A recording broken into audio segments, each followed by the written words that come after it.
Now on BBC One at almost 9:40, the main news with Jan Leeming.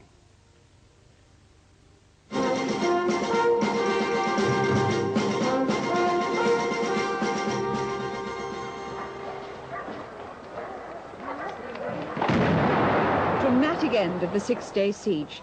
19 hostages, including the 3 Britons, are safe.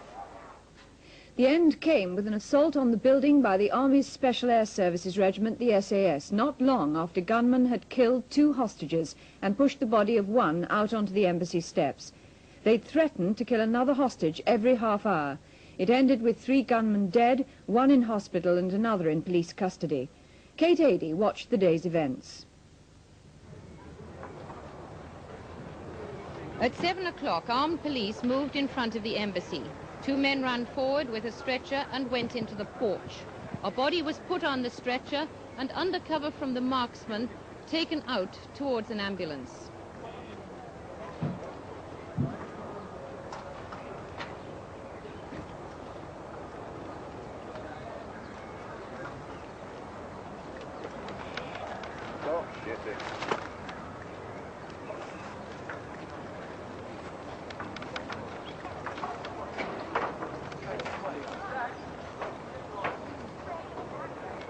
Then Scotland Yard told the waiting press that 3 shots had been fired and a hostage had been killed. There were no details at that time as to who the man was or to why he'd been killed. The atmosphere seemed calm, with just a little tension in the air. Then some men were seen heading across from adjacent balconies on the first floor. There you go, there you go.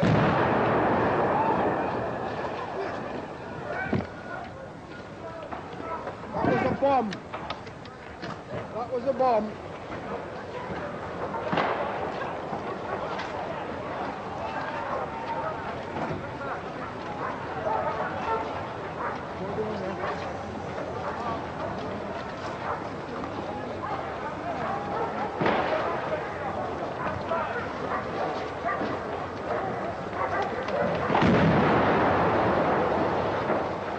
The explosion ripped through the building. A pall of smoke covering the front of it. The SAS had moved in.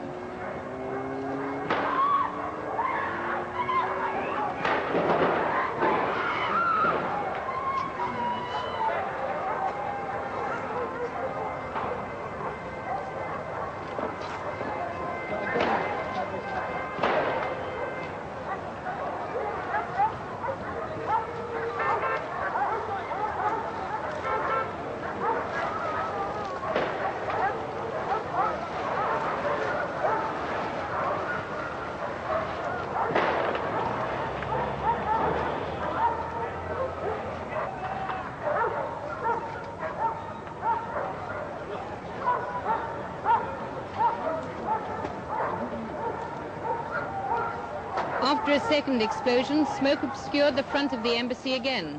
And then there was gunfire. It seemed to come from all around the building.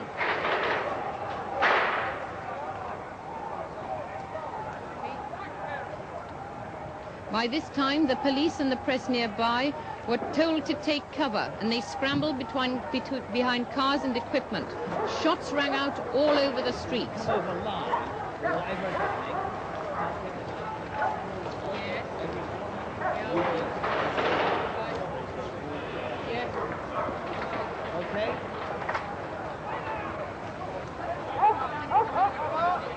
The 2 explosions caused a fire, and flames were seen on the first floor. Meanwhile, people were still taking cover in the streets outside, and no one was moving towards the building. The SAS were inside.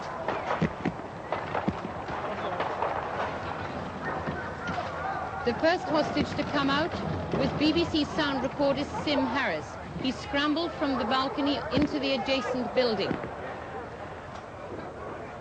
He'd gone to the embassy last Wednesday to get a visa for Tehran with BBC producer Chris Kramer.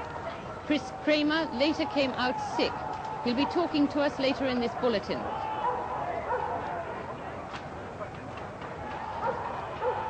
The embassy by then was surrounded by activity. and a seeming confusion. The emergency services moved closer.